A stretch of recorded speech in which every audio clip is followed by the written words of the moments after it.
سبيل الدموع سبيل مريح تنهدى يا صاحي كي تستريح وبث الدعاء. Apa hukum pacaran?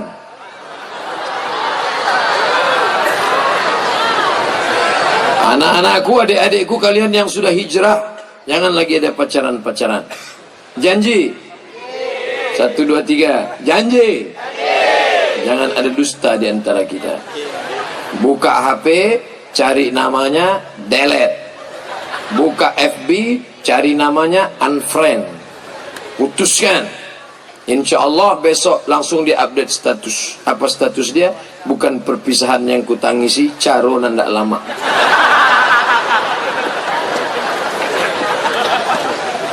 Bullshit, omong kosong pacaran-pacaran itu. Tak ada itu. Waktu pacaran semuanya indah-indah. Mau makan apa ya? Ini ya. Pret. Bohong saja itu. Perempuan suka dilambung-lambung dengan kata-kata, laki-laki pula suka mengobral kata-kata. Berjumpalah, ditambah bumbu-bumbu setan. Akhirnya habislah kalian. Perempuan, kalian adalah timun. Laki-laki, kalian adalah durian. Durian berjumpa timun, yang hancur siapa? Timun. Rugi kalian, babak belur. Kasihan betul suami kalian. Dapat bekas-bekasnya aja. Bagaimana hukumnya lelaki menikah tanpa sepengetahuan istri pertama?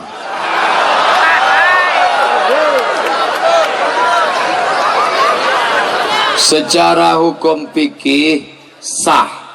Kalau saya pulang ke rumah, saya kasih tahu istri saya, istriku, aku tadi di Duri menikah, kemudian di Kandis menikah, di Minas menikah, sah. Tiga-tiga itu sah. Kecuali saya bilang 4, maka yang 1 itu tak sah, karena bini tak boleh lebih dari 4. Secara fikih nikah sah. Tapi tinggal negara Kesatuan Republik Indonesia, ada namanya KHI, Kompilasi Hukum Islam Indonesia. Ibu-ibu tenang. Tenang dulu. Kenapa saya katakan tenang? Karena menurut Kompilasi Hukum Islam Indonesia, tidak boleh laki-laki menikah tanpa ada izin istri pertama yang ditulis dengan perjanjian di atas materai 6.000 yang disahkan oleh pengadilan. Maka jangan ibu cemas, bapak itu tidak akan bisa menikah sebelum ibu membubuhkan tanda tangan setuju, kecuali nikah siri. Ini yang paling mengkhawatirkan kita. Kalau dia nikah secara syar'i, menurut hukum fikih, menurut hukum undang-undang Indonesia, tidak ada satupun Pak KUA di Indonesia yang berani menikahkan suami orang dengan perempuan lain tanpa ada surat izin dari istri pertama. Kalau ada, berarti nikahnya nikah siri. Perempuan jangan mau nikah siri. Kalian yang nikah siri, efek paling bahaya 3. Pertama, kalau laki-laki itu pergi, kalian tidak bisa menggugat cerai karena pengadilan tidak mengakui. 2, kalau mati si suami, si istri payah menuntut harta pusaka karena tak ada surat. Yang ketiga, pembuatan akte kelahiran anak. Ini untuk menenangkan ibu-ibu yang khawatir. Bagaimana pandangan Islam mengenai suami yang tidak menafkahi keluarga bertahun-tahun, melepaskan tanggung jawab istri seperti kebutuhan hari-hari dan membiayai anak sekolah, termasuk membayar hutang-hutang yang dibuat suami yang dibayar oleh istri? Kebetulan nasibnya macam Asia, istri Firaun. Dulu pertama kali akad, bapak sudah membaca sirat ta'liq.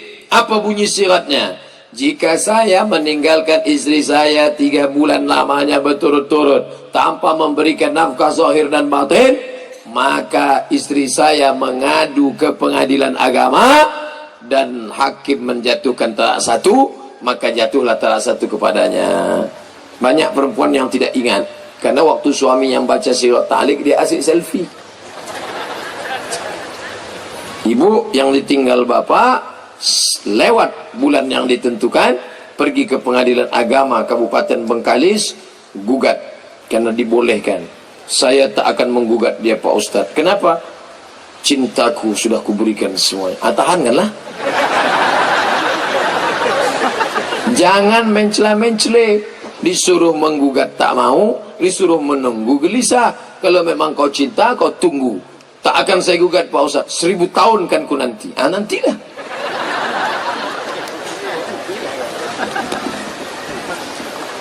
Apa hukum pacaran?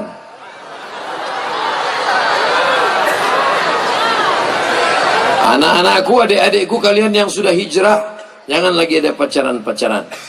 Janji? 1, 2, 3. Janji? Jangan ada dusta di antara kita. Buka HP, cari namanya, delete. Buka FB, cari namanya, unfriend. Putuskan. Insya Allah besok langsung dia update status. Apa status dia? Bukan perpisahan yang kutangisi, caro nandak lama.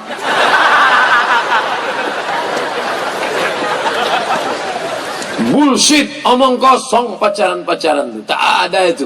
Waktu pacaran semuanya indah-indah. Mau makan apa ya? Iya. Pret. Bohong saja itu. Perempuan suka dilambung-lambung dengan kata-kata, laki-laki pula suka mengobral kata-kata. Berjumpalah, ditambah bumbu-bumbu setan. Akhirnya habislah kalian. Perempuan, kalian adalah timun. Laki-laki, kalian adalah durian. Durian berjumpa timun, yang hancur siapa? Timun. Rugi kalian, babak belur. Kasihan betul suami kalian. Dapat bekas-bekasnya aja. Bagaimana hukumnya orang yang sholat 5 waktu tapi dia suka memfitnah dan mengadu domba? La yadkhulul jannata namam. Tak masuk surga orang yang mengadu domba. Nabi membelah pelepah korma, dicucukkannya ke makam ini, ditusukkannya ke makam ini. Sahabat heran, kenapa kau tusukkan ya Rasulullah? Yamshi bin namimah, kerjanya mengadu domba. Tak ada guna ibadahnya, habis pahalanya. Diambil oleh orang-orang ya'ti yaumal qiyamati bi salatin, datang menghadap Allah, salatnya banyak, wasiyamin, puasanya banyak, wa zakatin, zakatnya banyak, sedekahnya banyak, tapi dia sudah mengadu domba, menganiaya orang, sumpah serapah, caci maki, qad syatama hadza, caci maki si fulan, wa daraba hadza, menempelek. تنحى يا حزن واهجر فؤادا توكل بجد بعزم فصيح فإني علمت بأنك نجوى ولبس خبيث مضل